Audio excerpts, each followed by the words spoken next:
हजरत उमर फारूक रजी अल्लाह ताला अन्हु से ज्यादा ताकतवर कोई हो सकता है? उमर फारूक रजी अल्लाह ताला अन्हु की ताकत और उनकी जलाल को देखकर शैतान 40 फीट दूर से अपना रास्ता बदल देता था कि उमर आ रहा है, कहीं उल्टी सीधी बात हो गई तो अभी थप्पड़ खाना पड़ेगा। वो उमर फारूक जो डेली अपनी एक बांदी को डेली पीटते थे, ईमान लाने की वजह से बहुत से लोग बोलते हैं कि इस्लाम तलवार के आधार पर फैला, कुरान करीम के अंदर मार है, जुल्म है, सितम है। उन लोगों को यह बात बता दिया जाए कि ये वो कुरान है जिसको सुनने के बाद इंसानों की दिल की हालत बदल जाती है। इसको पढ़ोगे और इसको सुनोगे तो अल्लाह तबारक व तआला के तरफ से रहमत की बारिश होती है। दुनिया वालों, कुरान को पहले पढ़ो, कुरान को उसके आवाज में, कुरान को उनके मंशा के हिसाब से पढ़ने की कोशिश करो। अगर तुम्हारी जिंदगी के अंदर तब्दीली ना है तो अब्दुल्ला सालिम की जुबान काट लीजिएगा।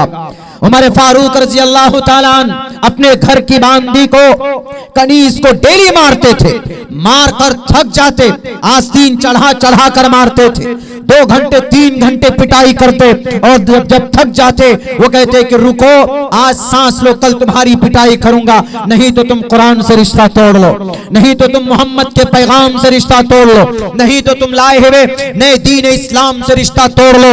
वो कनीज कहती है कि उमर, तुम पर जितना जुल्म हो, तुमको जितने जुल्म आते हो तुम जुल्म कर लो, एक मर्तबा अल्लाह की और कुरान की मोहब्बत दिल में आ गई है तो दुनिया की कोई ताकत इस मोहब्बत को जुदा नहीं कर सकती। उमर फारूक रजी अल्लाह ताला अन्हु परेशान हो जाते, आखिर क्या वजह है, क्या माजरा है, इस कुरान को सुनने के बाद लोग इसके गुलाम बन जाते हैं क्या इस कुरान में, और ये कुरान आता कहां पर है? पता लगाया तो पता चलता है नज़ल आला क़ल्बिक, जिब्राइल अमीन मोहम्मद रसूलुल्लाह के पास इस कुरान को लेकर आते तो एक रोज गुस्से में तलवार उठाकर नबी पाक अलैहिस्सलाम की तरफ चलते हैं कि आज उस मोहम्मद का खात्मा कर दिया जाएगा, आज मोहम्मद का ही खात्मा होगा। उनकी वजह से ये परेशानी है, इस्लाम का प्रचार हो रहा है, आज मोहम्मद के दीन को, उनके मैसेज को, उनके टारगेट को, उनके मिशन को जमीन में दबा कर आ जाऊंगा।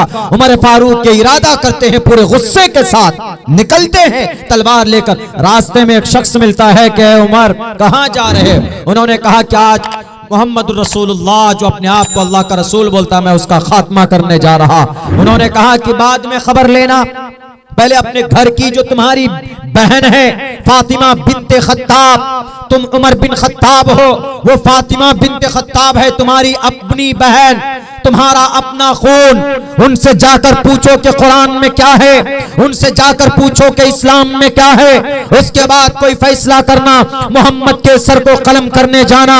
मेरे भाइयों, उमर फारूक का गुस्सा और 2 गुना बढ़ जाता है और वहीं से अपने बहन के घर के तरफ चलते हैं। जाकर वहां देखते हैं, वहां पर कुरान करीम की आवाज आ रही होती। जो कुरान पढ़ाने और पढ़ने वाले थे उनके बहनोई पढ़ाने वाले छुप जाते, बहनोई को इतना मारते, उसके बाद फिर अपनी बहन को मारते, फातिमा को मारते। फातिमा, तुम्हारी हिम्मत कैसे हुई? ये कुरान का नुस्खा तुम्हारे पास आया कहां से?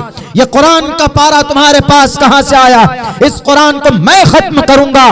पिटाई होती है, मारते हैं। बहन कहती है कि उमर, ताकत का गुरूर है, तुम्हारे रग में जो खून है फातिमा के रग में भी वही खून है। तुमको मारने का, जुल्म करने का ताकत है, इतनी ताकत है तुम्हारे अंदर, तो उस वही खून मेरे अंदर है, मेरे अंदर सहने की ताकत है।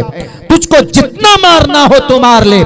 यही नहीं, अगर मेरी बोटी, बदन की गोश्त की बोटी कर कर कर कुत्तों से तुम खिलवा दो, नुचवा दो, मैं तब भी कुरान से, कुरान के पैगाम से अलग नहीं हो सकती। हजरत उमर फारूक रजी अल्लाह ताला अन्हु के दिल में यह पैदा हुआ कि आखिर है क्या कुरान में? प्लीज स्वामी दिखाओ जरा मुझे इस कुरान में क्या है। उमर फारूक से उसकी बहन कहती है कि उमर, यू आर, तुम नापाक हो, तुम कुरान को नहीं छू सकते, तुम कुरान को नहीं पढ़ सकते। उमर फारूक रजी अल्लाह ताला अन्हु को कुरान करीम की आयत पढ़कर सुनाई जाती, ताहा मा अंज़लना अलैकल कुरान लितश्क़ा इल्ला तज़किरतन लिमन यख़शा तंज़ीलन मिम्मन अर।